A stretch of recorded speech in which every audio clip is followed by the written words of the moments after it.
The COVID-19 pandemic affected people and businesses around the world. It forced them to change the way they operate, manage, and hire. As a result of this change, we focus on the newcomers, on how to integrate them effectively in a remote environment despite the physical and geographical barriers. The integration of newcomers to their environment relies on two aspects. The informal aspect, which includes friendly mechanism and personal connection, and formal aspect, which revolves around the acquisition of the necessary skill to become an effective team member. Both aspects are complementary and essential to the company's values, beliefs, and culture.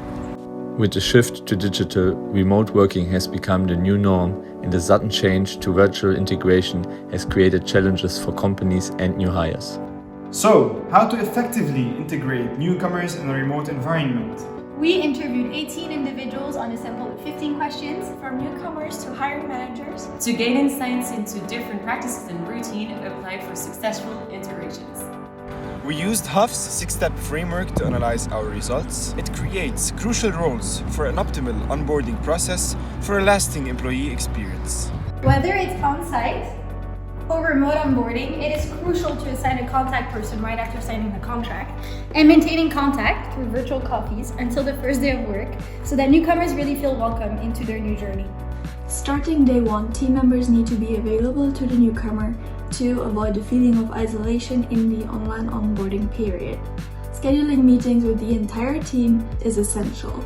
Other best practices include to give clear tasks and instructions and be available for the newcomer.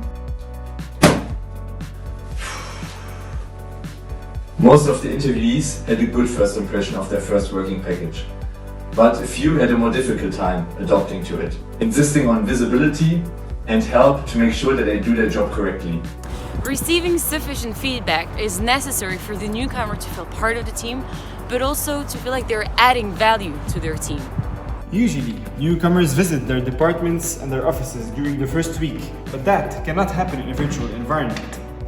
This type of activities change the overall vision that newcomers have with their teams, making them less comfortable to voice their opinions in their team projects. Having a mentor has performance benefits as it helps transmit the company's cultures and values in effective manners. It allows the newcomer to ask job and non-job related questions. Frequent meetings with mentors allows for better integration, especially when managers like the time to meet.